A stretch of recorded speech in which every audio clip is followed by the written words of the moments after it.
The Professional Speech and Debate Association brings together speakers from across the nation to compete, grow, and find their voice.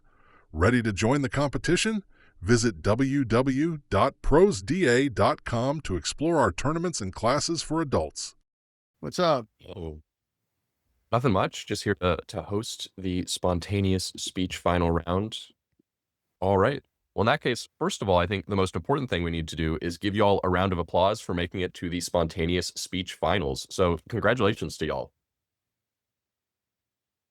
I'm excited to get into this round and hear what y'all have to say. I know your judges are excited to give y'all some awesome feedback, and hopefully you're looking forward to giving some cool speeches.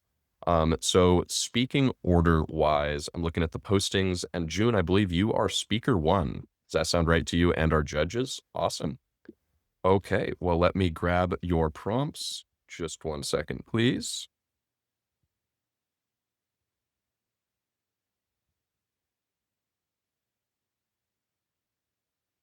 If we're not growing every single day as human beings, if we have not grown from babies to adults to wherever we might lead in life, then who are we? What is the meaning in life?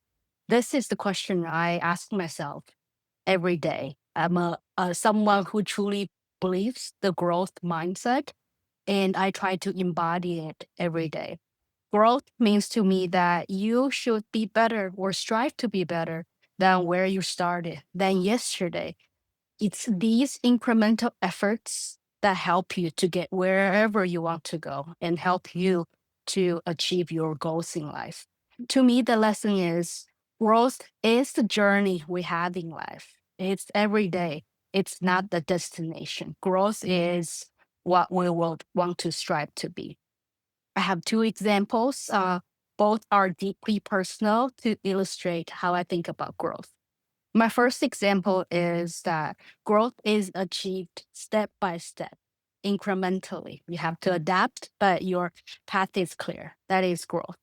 I recently hiked around Mont Blanc in Europe. It's a 100-mile trail that, with all the elevation combined, it's higher than summiting Mount Everest. To me, a 5'2" petite Asian female, I'm not a huge athletic person. It was a very daunting task. There were moments I thought, wow, this is impossible. This mountain is taller than anything I've seen. But my mentality was, it's not about how far I will go today. It's about the journey, this every step that I took in this trail. That is my purpose. I'm better off hiking halfway to the mountain and come back than not going up at all. In the end, I adapted some routes based on my physical abilities. I still achieved most of the trail and saw the beautiful views. To me, it's incremental gains. It's the growth. It's not a one final destination you have to strive for. That is growth. The second example is, to me, growth is about stepping out your comfort zone.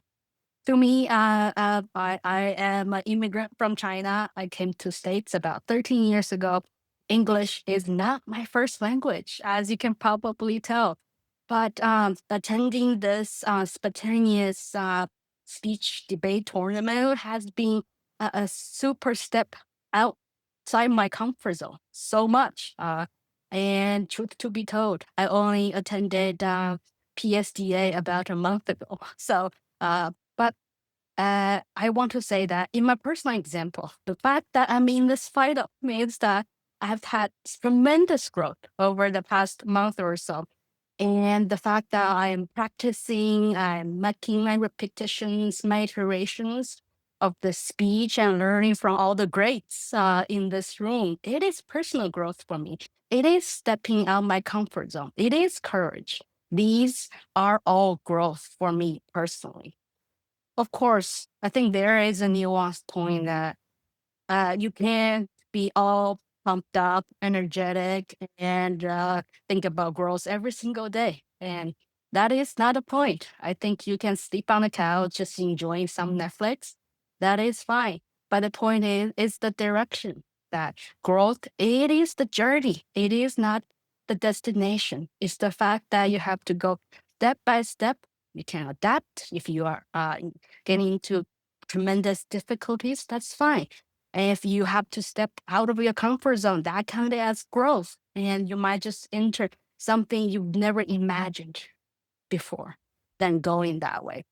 So these I have seen all in my personal life. I would want the same for you to embody this growth mindset, no matter where you are, no matter where you go, no matter what personal circumstance you are, just go that direction. Think about it as the journey and enjoy it.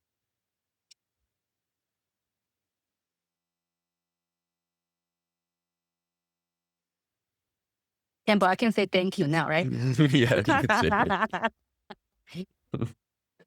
Well, thank you for an awesome speech and for going first, starting off this round on a good note. Awesome. So now we're going to get to our second speaker, Iain. And Iain, I saw your message that you are indeed double entered in the spontaneous debate finals. So congratulations on that.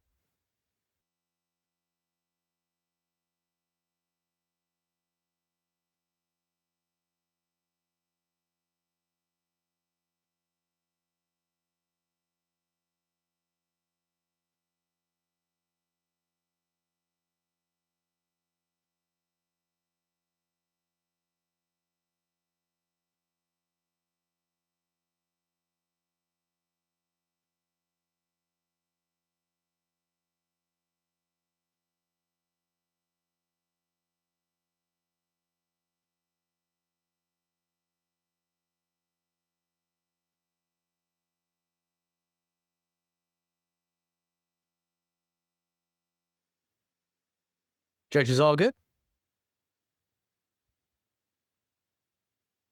Judge Crawford, Judge Smith, Judge Prince, why can't we have nice things? That's the question that I'm positive Princeton's Academic Review Board was asking when they made the decision to break a precedent established in 1893. All they had for an honor code was take the test together, we don't need a proctor, and you can report on each other if there's cheating. Well, now we're in the age of ChatGPT, baby, and people were taking their shots to cheat so often that earlier this year, they broke that honor code for the first time, and now a proctor is in every exam for Princeton University. Many others are following. Why is this? It's because too many see the call to action embedded in quotations, like Wayne Gretzky's, you miss 100% of the shots that you don't take. I don't realize the importance to temper this quotation with a huge grain of salt. So my argument is not that you shouldn't try to do things. Obviously, we're all here competing, taking a shot. It's be far more judicious about the shots that we choose to take. So to unpack this mindset, I'm going to shockingly give you 3 points of analysis. First, understand why it is that so many believe in this quote wholeheartedly. Second, see the harms of believing in the quotation without tempering it. And then finally, looking at an example of how to thread the needle and get to a better middle ground. So let's take a shot and look at the causes behind this mindset. Probably heard of this term, the sunk cost fallacy. I had a student who went to the state championship with an oratory on this topic almost 10 years ago now, which is really weird to say. And his thesis is that too often we don't understand the right time to give up. There was a very interesting podcast that I listened to a couple days ago by Ross Douthat. He's with the New York Times opinion board, and it talked about the age of gerontocracy, the argument being that we now have a lot of older folks who are still in office, like a Mitch McConnell, for instance, who are still trying to take every single shot, instead of realizing, hey man, it's time to pass the puck. And the sunk cost fallacy is the psychological reason why we continually invest in ideas, even if they're past their expiration date. We shouldn't take every single shot, with apologies to one of the goats of sports. But why does this matter? Why is it harmful? I'm going to update the analysis that my student gave almost 10 years ago and talk about Dr. Robert Pape of the University of Chicago. He's outlined what's called the escalation trap. This is an international theory where if you have one country that attacks the other country taking a shot, the other country is likely to lose the leverage and then attack them with a different shot. And it goes on and on and on until the Strait of Hormuz is closed and gas is really expensive, even in my state of Wisconsin right now. This escalation of commitment in international relations details what happens if you try to take every shot that you can. You end up being trapped somewhere that you never wanted to be in the first place. So while Wayne Gretzky is entirely correct in stating this in sports, it is factually true. I reject the principle behind his suggestion. What's the right way to go about this? How to thread the needle and be more judicious with our shots? I'm a huge fan of the game of the year from a couple years back called Baldur's Gate 3. If you don't love D&D, you should. If you haven't played this game, you definitely should. It was created by Larian Studios. And Larian is historically very judicious about how they take their shots with game development. For example, Larian was offended that in the process of going through this amazingly successful video game, Hasbro let go of a group of workers that had helped Larian. So they said, we're just not going to take a shot with you anymore because we don't trust you. They're throwing so much money at this small studio to develop Baldur's Gate 4, which will obviously be another game of the year if Larian's behind it. And Larian says, no, we're going to stand on principle. And as we stand on that principle, we are going to choose not to take a shot if it violates the standards that we promised all of our partners would be upheld. So today, we've understood that Wayne Gretzky's sage advice, you miss 100% of the shots that you don't take, is obviously motivational. But there are limits to the quotation. June, I commend you for being here in this final round. I loved your speech, and I double commend you for being a 5'2" petite Asian female going across Mount Blanc. I am not 5'2", petite, Asian, or female, and I would never dream of going across Mount Blanc. It is amazing. But when we look towards the causes behind this sunk cost fallacy, the escalation of commitment detailed by Robert Pape, and then a good way to thread the needle by standing on principle and knowing when to take your shot and when to reject your shot, we can see there's a better way of handling the situation. My daughter is going to be born in about 5-6 months. Really excited about that. And if she ever is privileged to go to Princeton, she'll live in a society where a lot of people took shots at the honor code. It doesn't matter so long as she knows what it is to be honorable and stand on principle. Thank you.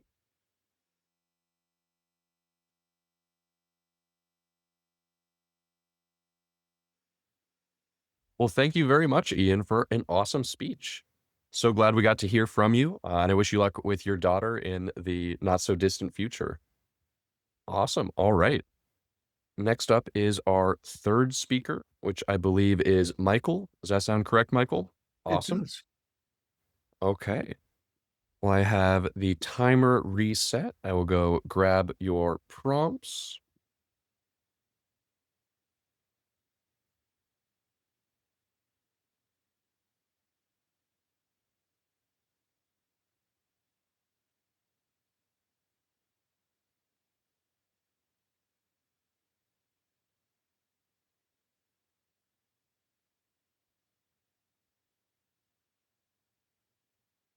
Mr. Kranitz, you need an attitude adjustment. That's what all my teachers used to say to me. And what I didn't realize at the time is that attitude adjustment was what caused me to believe that whether I thought I could do something or I couldn't do something, I was right both times. And I also understood that picking one side or the other would guarantee the outcome. We've all heard it. Whether you think you can or you think you can't, you're right. Henry Ford said that. And Henry Ford, we all know, went on to create one of the greatest companies on the planet. And I have learned through my journeys in life that that is 100% true. Now, as an 8th grader, unlike everybody in this audience, I guarantee that I could see from the inside of a locker better than anybody else, because that's where I got put a lot of the times. I'm not 5'3", Asian woman, June, we're picking on you again, but I am small. I'm a short guy, and I was in the locker. And what I did to overcome that I was picked on in middle school is to develop a sense of comedy, to develop a way to make sure that the big guys would think I was funny and they would protect me.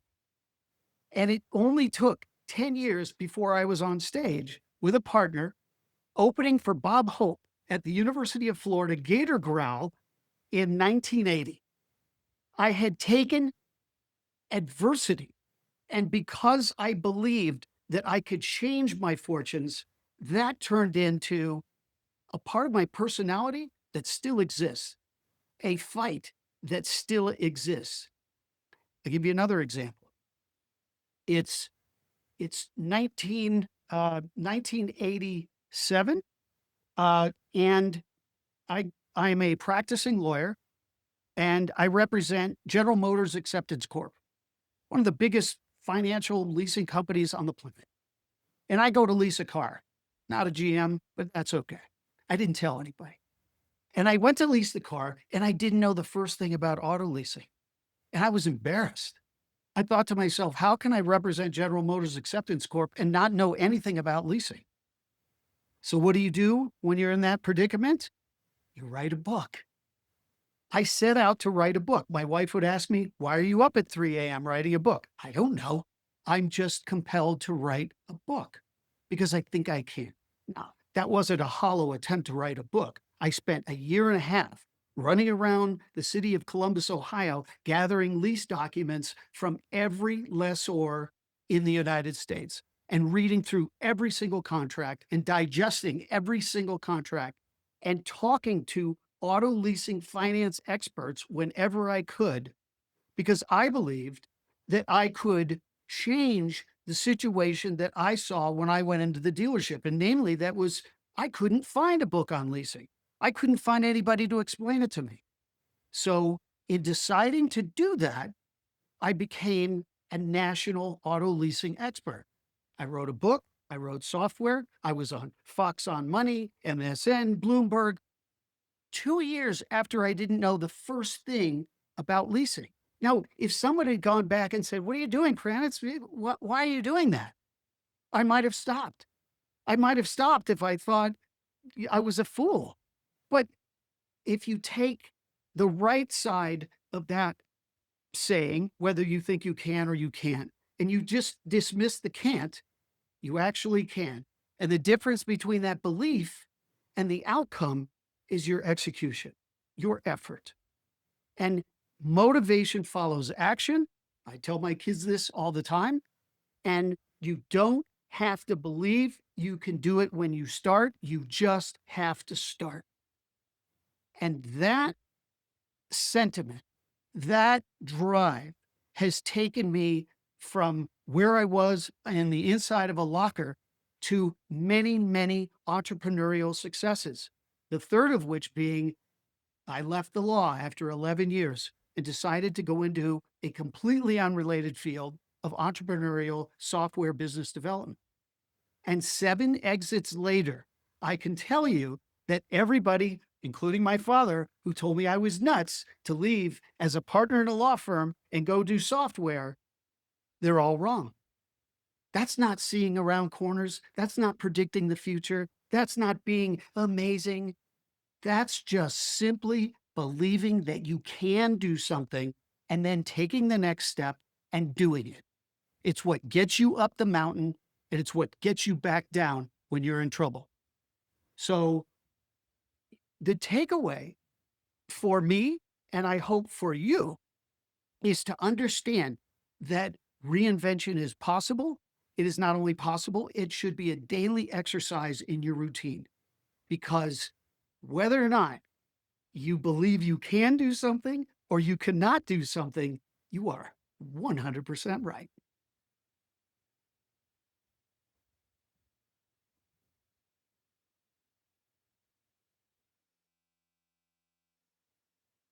Awesome. Well, thank you very much, Michael, for another fantastic speech. Lovely to hear from you, and we're excited to hear from our next speaker, Theo. Theo, I will reset my timer and get everything ready to go for you. Do you have any questions, comments, concerns before we send you some prompts?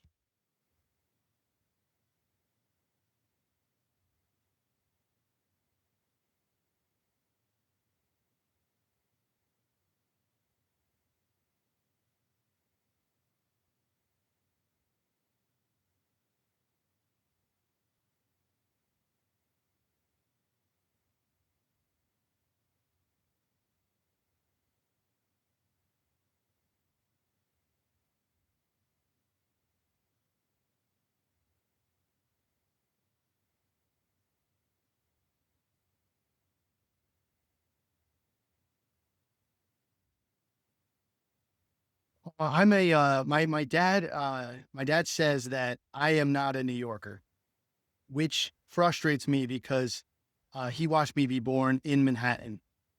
And he says that I'm not a New Yorker, and this is a true quote by him, is that he said that you haven't been stabbed. And I asked my dad, I was like, Dad, well, that doesn't make me not a New Yorker. And then I was thinking, I was like, Dad, you have not been stabbed. And he goes, well, I never got stabbed because I was stabbing people. And that makes me scared. But also, I think what he was trying to say is that you're not really a New Yorker. And that frustrates me because I feel like I am. I feel like that I have imposter syndrome with so many things. The quote I chose was, bananas are berries, but strawberries are not. I think that this means that you are what you say you are. And that sometimes what you say you are, you don't actually truly believe. And like I said, this is an imposter syndrome that I personally have. Being a New Yorker, being the son of immigrants, and being a unathletic looking swimmer, and my inability to public speak. First of all, my mom is from the Soviet Union.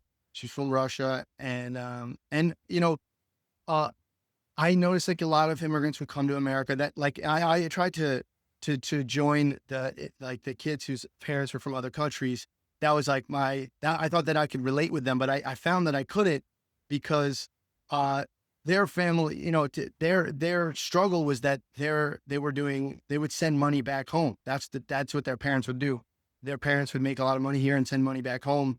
And I was embarrassed because our family in America was doing so bad that our family back in Russia was sending us money.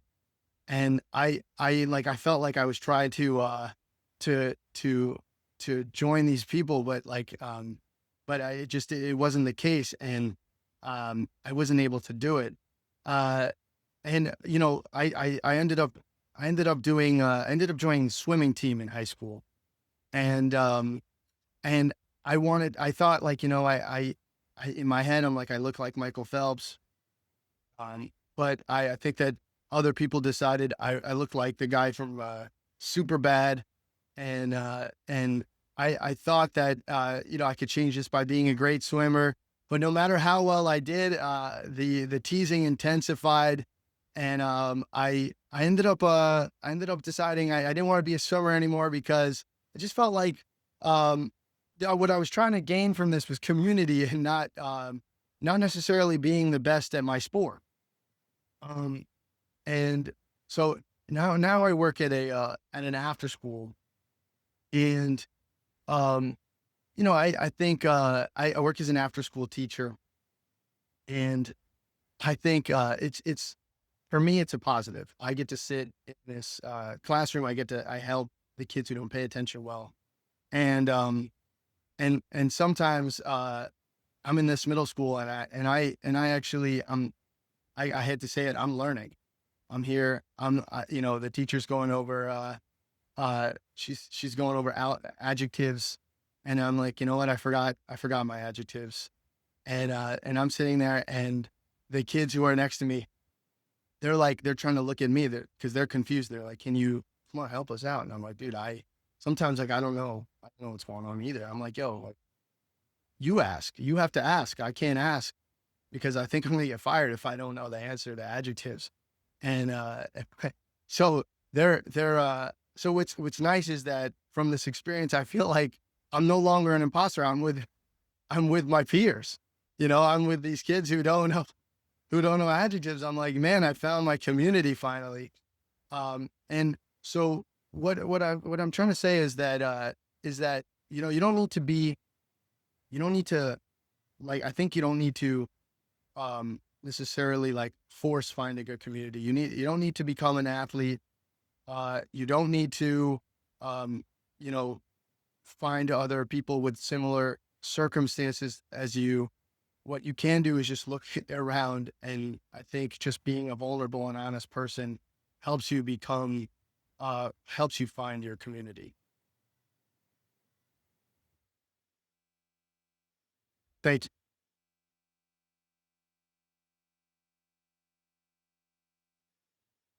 Well, thank you very much, Theo. And thank you to everyone, to our judges for being here to watch these awesome speeches, for our speakers for some awesome speeches. This is one of the favorite rounds I've ever seen. I think y'all all crushed it. This was super fun. I hope y'all had a great time too. Let's give everyone one more round of applause for being here.